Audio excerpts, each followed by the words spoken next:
Hey, you know what time it is. Time for some Buccaneers football talk on the Cannonballs podcast. Let's do this. The 2019 season ushers in a new beginning for the Tampa Bay Buccaneers with the signing of the former two-time Associated Press NFL Coach of the Year, Bruce Arians. With Bruce Arians comes the young and gifted play caller Byron Leftwich, who together are trying to get the Bucks to a return of the high-flying offense that Bucks fans have seen in spurts over the last several years, even if it has been a bit inconsistent. I've said for years that this Buccaneers team has talent, perhaps the best or certainly one of the best group of pass catchers in the NFL. They're young, hungry, and eager to succeed. They needed leadership, and I think that the Bucks found that in Bruce Arians. The slot receiver in the Bruce Arians offense is perhaps the most important position, apart from the quarterback, of course, in the entire Arians aerial attack. The slot receiver in the BA system is not just a slot receiver. In fact, slot receiver really does not even apply. The slot is where the wide receiver trusted with this important position lines up much of the time. But that receiver is literally everywhere and anywhere, motioning, blocking, decoy, and attacking the deep seam. They're all among the many things that this slot receiver is asked to do when they're inside of the Bruce Arians Arial assault scheme. For the Arizona Cardinals, that player was Larry Fitzgerald. The move to that position remade Fitzgerald's career. For the Bucks, that player is Chris Godwin. Last week I discussed the deception around the defensive side of the ball. Well, the offensive scheme is similarly deceptive, just in a much smaller degree. BA makes use of the play action pass just as everyone else who deploys the Air Coryell offensive scheme does, but Bruce utilizes lots of shifts, bunch formations, and players slotted outside of their traditional areas on the field to find mismatches. This is the very basis of the Bruce Arians scheme. He wants to force opposing teams to, for instance, put a linebacker on a player like Chris Godwin, a matchup that Winston and Brian Leftwich would take any day of the week and a bunch of times on Sunday. You're going to see Mike Evans in the slot with Godwin outside as well. O.J. Howard will also show up almost everywhere across the line of scrimmage with his speed and athleticism. Howard may see time in the Y, the X, and the Z position, as well as in the backfield for tight end screens. You're going to see a lot of movement from the running backs as well. The ideal running back in the Bruce Arians scheme is comfortable running routes, lining up in the slot, or even flexed out wide, attacking the sidelines deep. If you can't catch the ball in this Bruce Arians scheme, you're not going to last long on this team as a running back. Gone, completely gone, are the days when receivers are giving little choice but to line up and beat their man to get open. Arians schemes players open.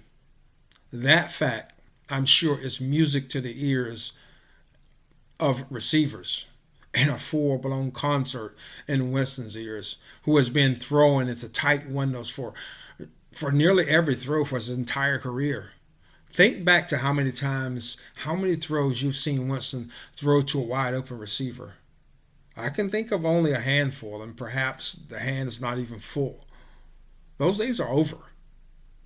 Let's dive into some Arizona Cardinals tape to take a look at some of these concepts.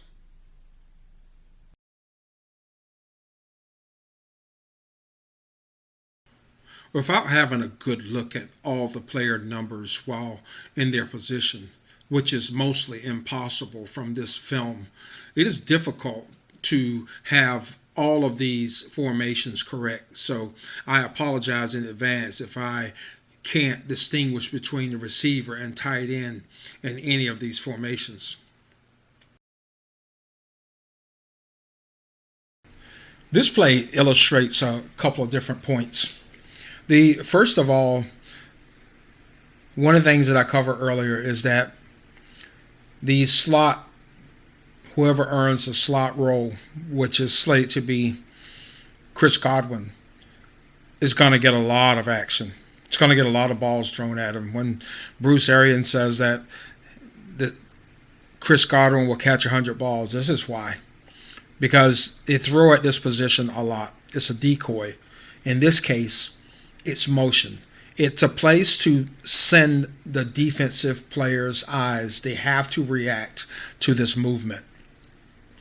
So Fitzgerald is moving from one side of the offense to the other. You have two other wide receivers who are spread wide. And you also, the second thing to note in this that I want to bring up is the fact that there's a tight end on this set. Bruce Arians used a tight end a lot. I don't know if it was based on deficiencies in this offensive line or what the rationale is, but the tight end is on the field a lot. And that tight end is in tight a lot. So it gives the appearance that he's there to block. So Fitzgerald goes into motion on this play. As soon as the ball is snapped, it's a quick pass to the outside to Fitzgerald. But the connection is just not there. That's the second thing that I wanted to note about this and that I have not covered as yet, is that Carson Palmer is not the most accurate quarterback. In fact, it's my opinion based on I've probably watched a dozen of his games. Jameis Winston is much more accurate than Carson Palmer, especially on the intermediate and short routes. Carson seems to lack the touch and the precision close, although he gets spurts where he has a very, very, very good deep ball. So when he's hot, he's fantastic from intermediate to deep. But the short passes, the short outs, he tends to have a lot of problems in ball placement.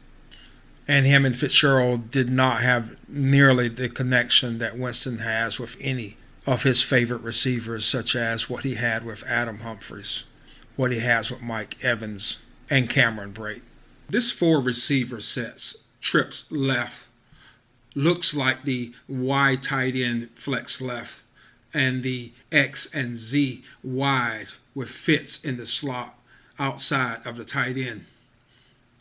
It's common for the tight end and slot receiver to exchange positions inside or outside next to the tackle. The tight end is traditionally in line, but in Arians' scheme, they can appear in any position along the line: the X, the slot, the F, the Y, or the Z. This formation is designed to pressure the defense to fear the deep shot. The X receiver's slightly delayed route kept the safety home, which allowed the quick underneath pass to Fitz in the flats. Easy money. Fitz is in the inside slot this time, stacked with the X. 20 personnel, 2 running backs and no tight end. Notice how it draws the entire defense into the box. They must acknowledge the run, leaving them exposed on the outside. That's the dressing, but the real deception is that Fitz releases on a short stab route, drawing two defenders, leaving an easy pass for the X on an out route. This seems to be one of BA's favorite formations. They're in a 12 personnel package, which automatically signals potential run for the defense. This time to the strong side where the tight ends are bunched strong side in trips with the slot. The bunch formation threatens pass as well. Either way, the strong side must get the attention from the defense. That's the decoy. The pass is a quick out to the weak side, although this is not a very good pass. A little more on that pass, and that was an easy completion. This is basically the same formation once again. There's so many different things that Bruce Arians does from a few simple formations. There are a lot of different reads, and the quarterback is given a lot of latitude based on what he sees on the field. Once again, you have three stacked inside. Fitzgerald in the middle this time. And you have a wide receiver outside of him. A lone wide receiver in the X. Keeps the focus from one part of the field. When the receivers come out of the formation, out of their bunch set, the defenders have to pick one. The quarterback's job, find the open man. It's the easy pass over the middle.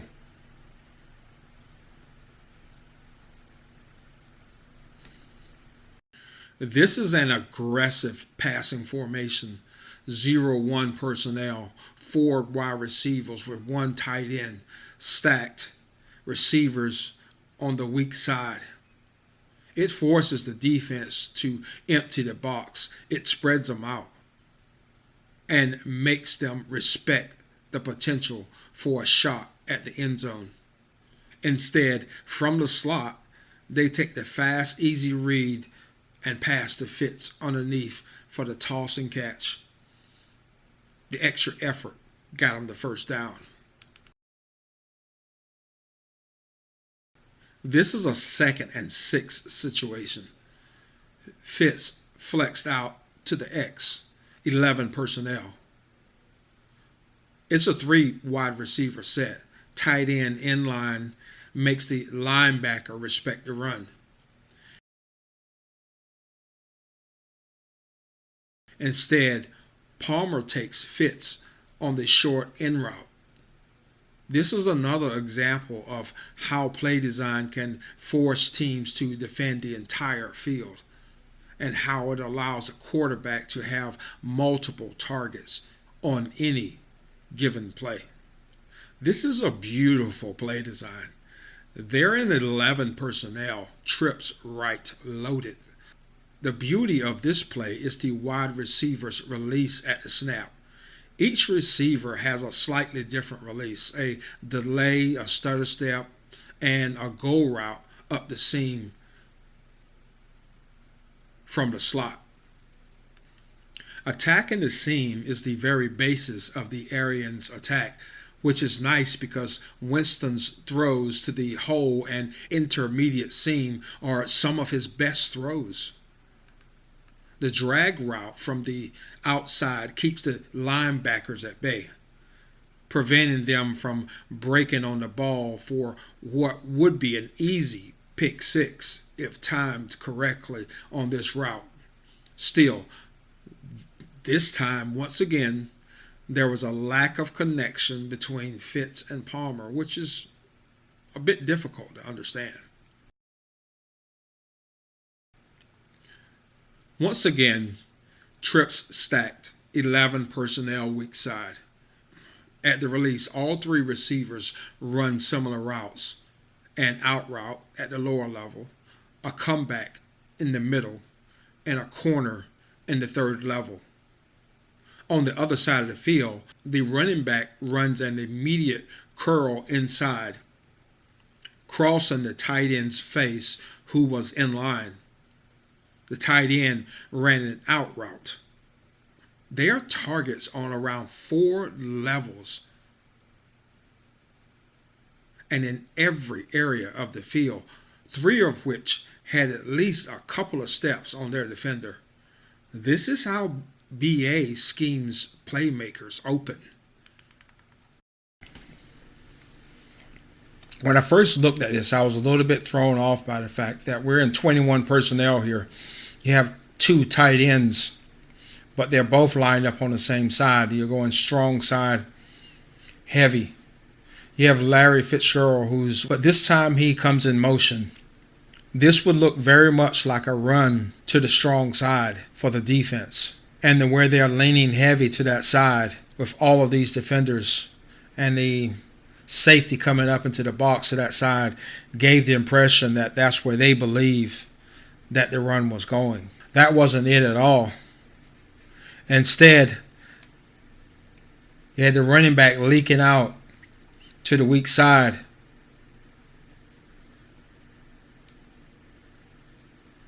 Attacking them downfield. Carson Palmer got into a little bit of problems with the pressure and had to release that a little bit earlier than he intended, even though he had very good strong side protection. They were able to get pressure on the quarterback, but that was an excellent read and an excellent throw by the quarterback. No risk it, no biscuit. Take them 5 wide. The tight end at the F position. Outside. Fits in the slot. Empty set with the smaller receiver or running back, I don't know which, in the Y. And the Z out wide. This is the aerial assault formation. You know it's coming. Stop it if you can. For the hot, the tight end executes a curl, crossing Fitz, who's on a go route up the seam. The strong side outside receiver has a comeback route, but he slips and falls. There are 3 routes, 1 short, 1 intermediate, and 1 deep. The plan is to go deep. But even then, the quarterback has choices if the play breaks down.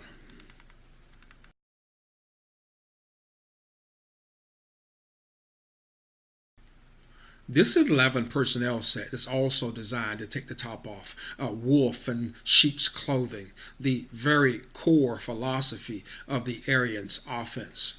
This is a basic looking 11 personnel set. The tight end in the Y position, in tight, the slot a bit outside, with the X and the Z wide. However, it is after the snap that the fun begins. The tight end immediately releases, attacking the seam with a deep post, which forces the 2 deep safeties to stay home until they know where the ball is going.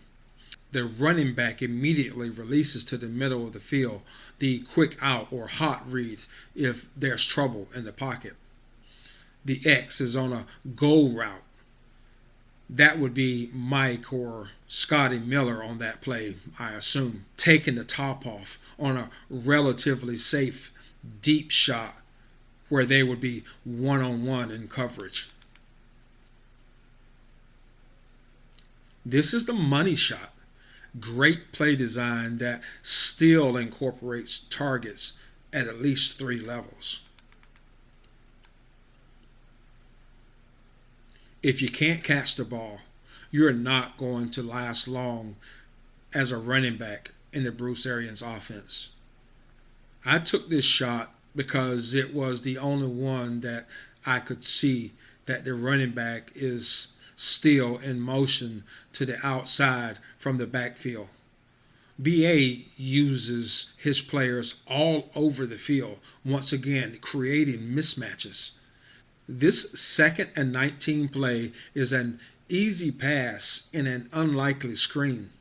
This play results in about half of the yards that they needed for the first down, leaving them in 3rd and manageable. I love this play design. It's the height of deception.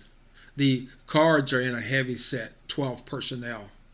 Once again, with the tight ends stacked to the strong side.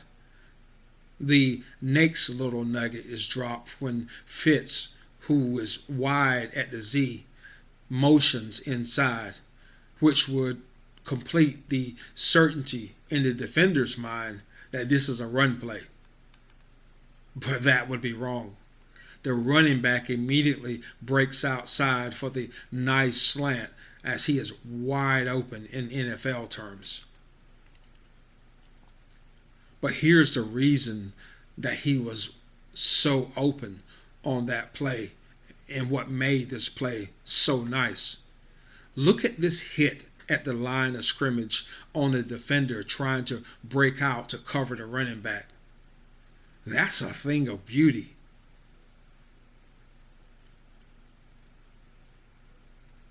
That running back catch the ball, make the safety miss, and there would have been nothing between him and the pay dirt but green grass.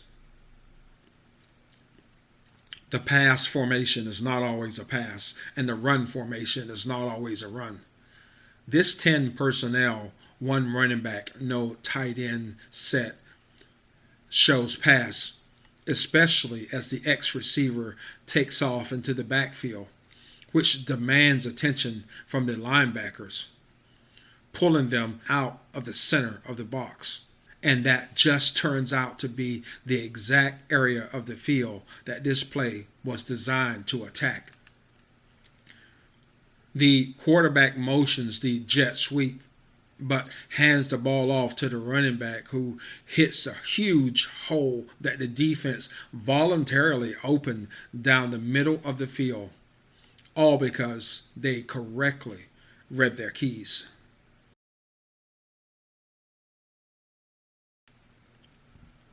This is another great play design.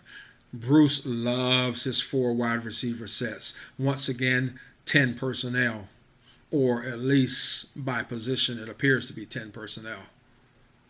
With dual stacks of wide receivers closer inside on either side of center, Palmer has multi-layers of potential targets by design, with the middle covered on both sides open to fade routes. But then the running back goes into motion, adding to the things that the defense must think about. The snap comes immediately, and it is the running back who executes a perfect corner route from behind the stacked receivers, creating a perfectly executed natural screen or rub route. And he was wide ass open. But Palmer chose the other side of the field, the side of a perfectly executed post route. There was very little a defense could do with this play design. It was going to be a touchdown on one side or the other.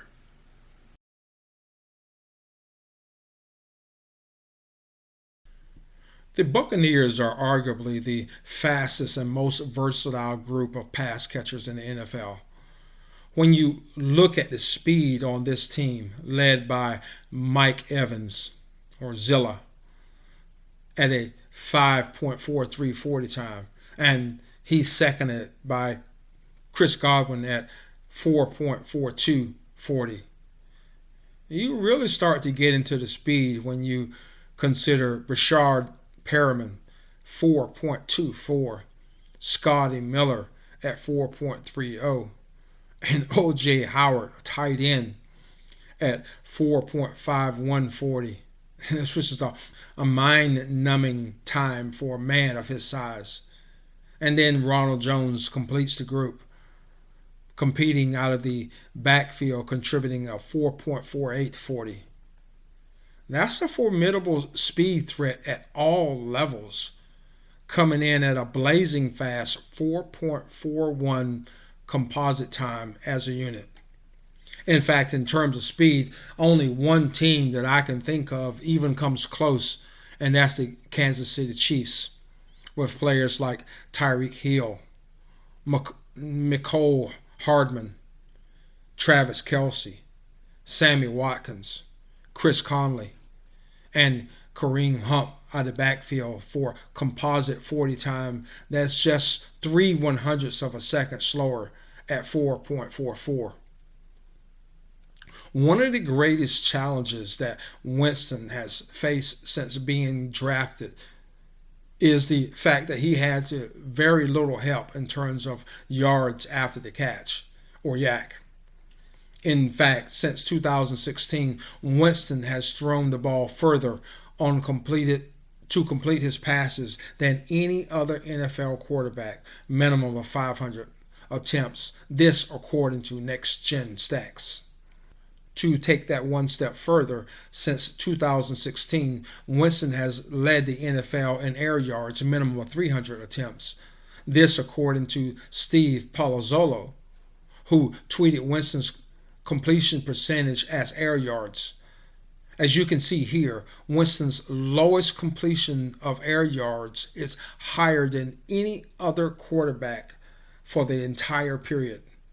Winston's high of 68.9% of all yards being through the air instead of YAC is a full 5% higher than any other quarterback for the same period. Mike Evans has been the target of a bit of criticism for his low YAC number, and some of it is warranted, but still, most of Mike's struggles with YAC has been the same reason Winston has struggled with YAC, and that is the play design.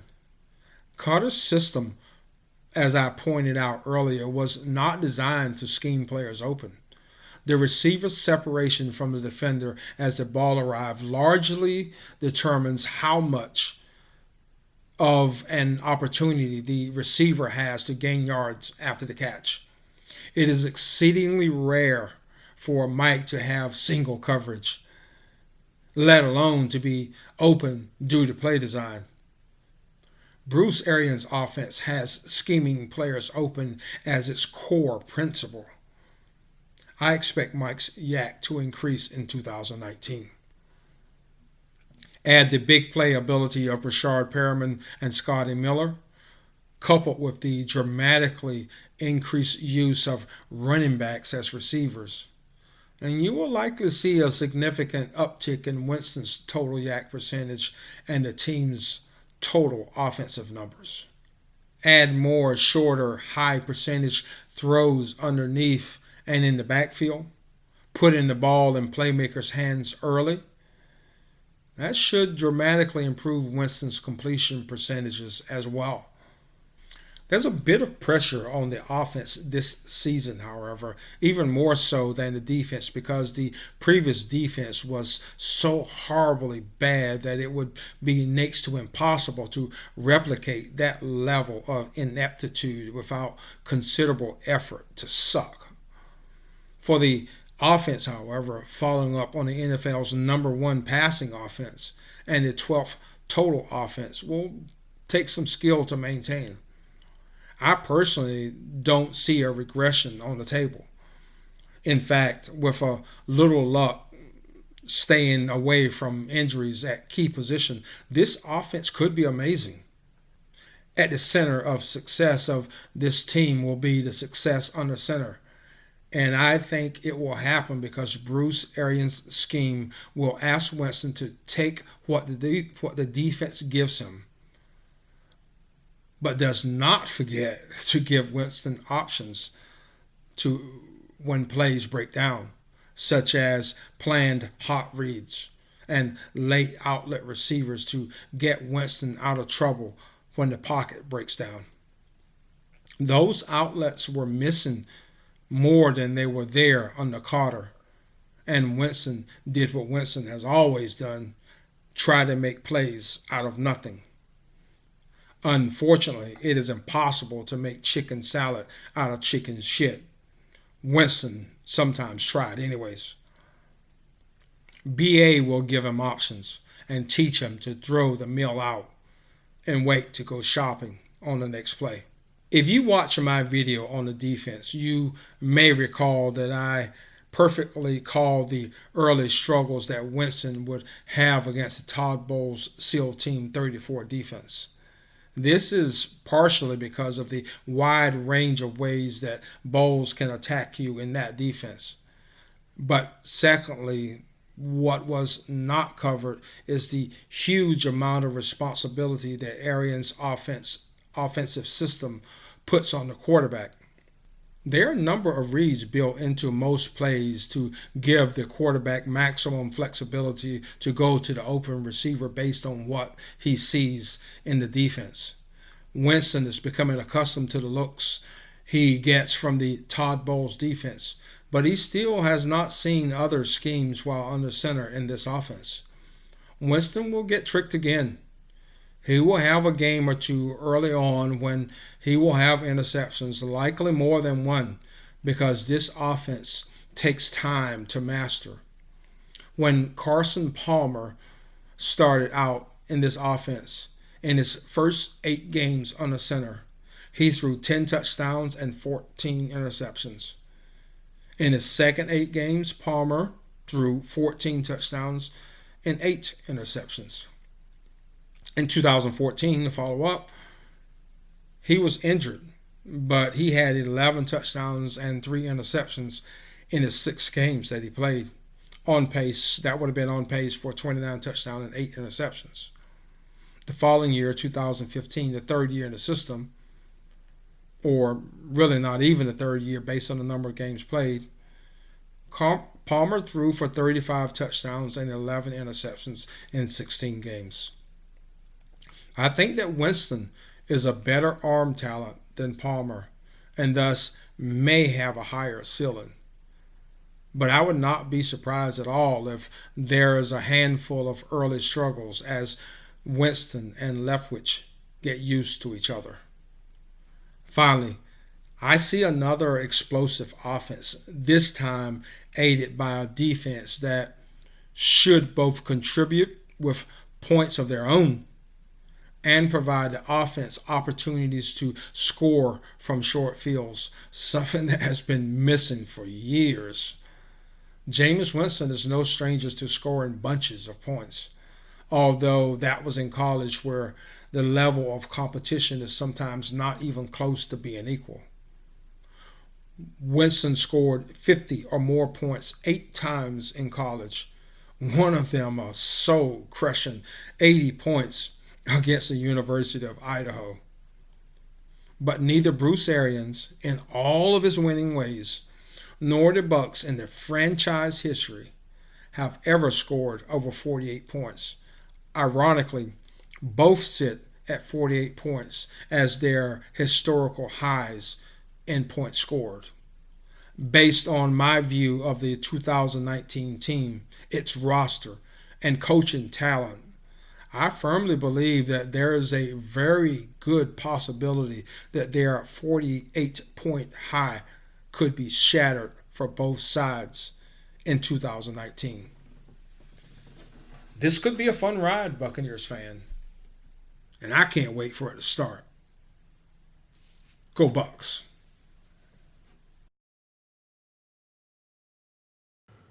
I'm not about building.